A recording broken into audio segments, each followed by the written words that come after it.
Hello, everybody, and welcome to the Adult Chair on rashpixel.fm. I'm Pete Wright, and I am not here with Michelle Chalfant. No, because of the crazy holiday schedule and our travel, Michelle and I are ships in the night, but she does send in this report from the field. Today, she's got a great story about a recent session she had telling the story of projection and self-validation, and it is a wonderful bit we're going to share with you shortly. First, head over to theadultchair.com to learn more about the show. Subscribe for free by signing up to the mailing list, or find us on iTunes and your podcast app of choice with a quick search for The Adult Chair. Of course, you can join the conversation on Facebook or Twitter and call us. Leave a message with your thoughts at 931-463-3813. We would love to get your voice on this show. And now, Michelle Chalfant from the field. She is with her family celebrating U.S. Thanksgiving, and she sends in this report. On behalf of both of us, we hope you have a wonderful holiday break. So I had this client today who came in and was talking to me about a guy that she liked, and that she's not quite sure if he likes her. And she was letting me know that she was annoyed with him because of all of the kudos that he needs and all of the validation that he needs. And it became apparent to me and obvious that it wasn't the guy that was needing the kudos and the validation for who he was, but she was, my client was projecting what she needed on him, which we do. We are beings, human beings that have all kinds of stories inside of us and beliefs and thoughts that get projected out on other people and into our environment, into the world. And it takes a lot of self-awareness to be able to catch when we are projecting what we need within ourselves on other people. So this is why I think most of us need some kind of therapist or coach or helper or a really good friend that can be raw and honest with you, because it's really hard to catch our stuff. And when we project, typically when we project, we have people that validate us. So we'll call a friend and say, can you believe he's doing this? And the friend will go, oh, he's such an ass. I can't believe he's doing that. Or can you believe this and that? And that girl was such a bitch to me. And we get validated when other people are supposedly being mean to us. And in essence, it's our stuff that we're projecting on them. So unless you have a therapist, a friend, or coach, or somebody that can sit and go, hello, that's not yours, we get stuck in our projections, and that's where we live our lives. So anyway, so this client and I then discussed it, and I said, I'm wondering if this is more about you projecting out what you need, which is self-validation, or validation of who you are. And you're wanting him to do that. You're wanting him to say, you're great, or in essence, you're lovable. And he, not that she's looking for those words, but that's what the ego is looking for, is hearing that we are, unconditionally accepted. So things like, hey, you're great, or hey, I really liked when you said that, or hey, when you did that, I really enjoyed it, etc., etc.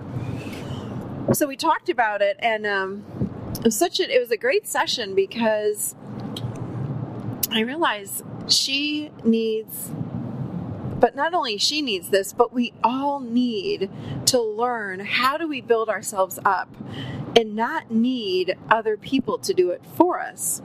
How do we do that? And she and I were talking about it, and I said, we brush off the really small things. We brush off things like, hey, I got up today and I went to work and I got there on time. Or, hey, I got up and I got my kids out the door on time for school. Or I made their lunches. Or I went grocery shopping for the family and I had dinner on the table. Or I had enough food for breakfast. These things we brush off. And my client agreed. And I have other clients that I work with on this. And we brush off the small stuff. The things that should be automatic, but they don't have to be.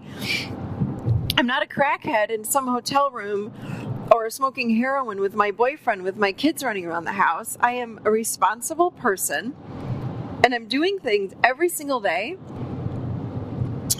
to the best of my ability, and I need to start being my best and my greatest cheerleader. I've got to do this for myself, and when we look for it outside of ourselves is when we get in trouble, and we let the outside world define who we are.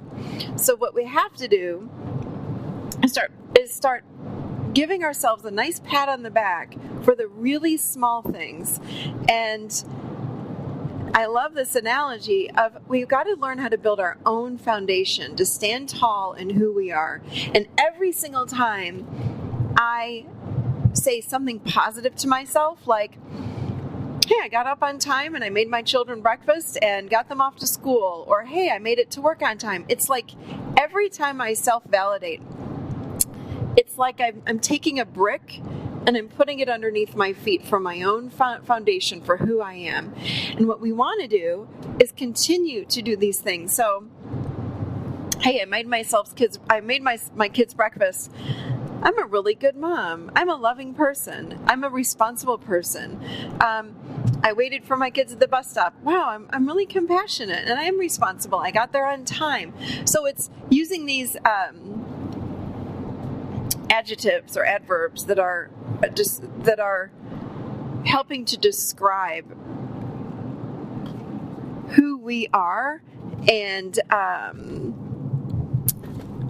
validating and doing the kudos for ourselves. And every single time we do, we're adding a brick to our foundation. Every single time. And what happens is the more we add, the more bricks we add, the more solid we are in who we are. And when that happens, then we're able to stand tall and speak up for ourselves. We can stand tall and not let other people define us. So if somebody says to me, God, you're so mean when you said blah, blah, blah, or when you did that, it really hurt my feelings, we can go, wow, that's not who I am. I know who I am. I'm responsible. I'm compassionate. I'm loving. I'm all of these things. But when I don't know who I am, I'm looking for the outside world to define me. So if somebody says something negative to me, it crushes me. And when I say something, or if someone says something to me that maybe is hurtful, it crushes me because I just don't know that well who I am, and I'm needing you to define me. But when I can define myself, the whole world starts to change. And when outside influences come in and maybe they're not nice, or maybe someone's projecting on me, I don't take it so personally, and I can ask for clarity from them. And ultimately what we find is it's not my stuff, and it was their stuff, because we all project on each other. So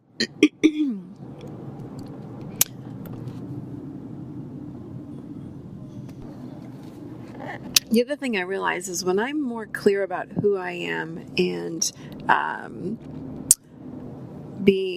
having a solid foundation, then things like setting boundaries, it's so much easier to set a boundary when I know who I am. Then I don't need you to define me. And then I know what I'm feeling. And when something feels off, I can speak up for myself. But I don't know that unless I know who I am and I know what I'm feeling. So learning how to esteem ourselves and finding our own identity is extremely important in life in general, and definitely a stepping stone in learning how to love ourselves. This is what loving ourselves is all about. It's learning how to esteem ourselves, self-validation, and not needing anybody else to do it. Again, not needing anyone outside of me to tell me that they love me. I can do it myself. And the people outside of me that tell me that they love me it's just a bonus. It's like, oh, well, good. I'm so glad to hear that they also love me. But the whole idea of building up my own foundation and not looking, I was just talking about having bricks, building my foundation one brick at a time, so that then I can stand tall and speak up for myself and stand tall and not need anyone else to speak up for me or sway me. You know, I work with people with social anxiety, and I certainly had my own share of that. And I've talked to people that are afraid to speak up in meetings and afraid to go places alone and afraid to do all of these things. When we are able to build up who we are, then we're not as afraid. We're not as afraid to speak up because our foundation is strong. The foundation with which I'm standing on is strong. So I don't need, the fear goes away. When my foundation is really strong, then I just lean on me and everyone else is a bonus. And I don't need to go find other people to give me a brick for my foundation. Because guess what? When I lean on other people to give me a brick to build up my own foundation, that brick can get taken away at any time. And it's not very solid. It'll crumble. As soon as that person goes away, they take their brick with them. We want to learn how to build up our own foundation for ourselves and let everyone else just be a bonus. That is the power of self-validation and building up our own foundation. It absolutely can change our lives. And it takes time, there's no doubt about it, but we have to learn to start really small and noticing the little tiny things that we do in life to make our lives better or other people's lives better. It definitely speaks to, this is a little part of who I am. This is who I am. Oh, I'm responsible. And we also want to use terms that are not, I've used this example even with children. Instead of validating our children with like, oh, great job, you're the best soccer player on the team, or you're the best baseball player and you hit the most home runs, that's awesome. What we want to say instead is, it's not to say we can't use those things, we can't validate our kids, but we want to make sure that we're also validating them with things about who they are and their character. So things like, you know, I saw that when you, I remember my son actually did this when he dropped, a friend of his in like 4th grade had dropped pencils, and he said, Mom, nobody else bent over and picked them up, and I helped this little girl pick up all of her pencils. They're all over the floor. And I looked at him, I go, wow. I said, you know what? It's so thoughtful of you. Like, you're really a thoughtful kid, and you're so compassionate, and I just love that about you. And then I added to that a touch on his leg or a touch on his arm or his back. Like when you say something like that to another human being and then physically touch them, it registers in the brain on very, very deep levels. So that's anchoring in for him some ideas about who he is. I don't care if he's a great athlete and he gets straight A's and all these things. That's wonderful. That's the icing on the cake. But who is he really? Because I know that once he stops playing sports or once he stops and he's out of school, he's going to be looking for validation in the wrong places again. But if he knows who he is and we build up the inside of him or these children, then they won't need to look outside of themselves for validation. That happened in my own life growing up. I was validated for external, and then one of the things was I grew up skiing, water skiing and snow skiing, and I was a wonderful water skier and a wonderful snow skier. But the problem is that once I moved away from water, and I moved away from snow, and I didn't do ski anymore, then who was I? And as a child, I used to get validated for, oh, she's such a pretty little girl. She's a pretty little girl. So that was about all I thought I had going for me. And yes, I was smart. I wasn't a straight A student, but I was a smart kid. I heard that sometimes, but that was it. I didn't hear things like, you're compassionate, you're loving, you're warm, you're thoughtful, you're kind, you're generous, you're responsible. All of these kinds of things nobody can ever take away from us. So those are the kinds of things we want to build up within ourselves and within our children. It builds a solid foundation. It builds the self-esteem. It builds the self-image. not validating for things that can change.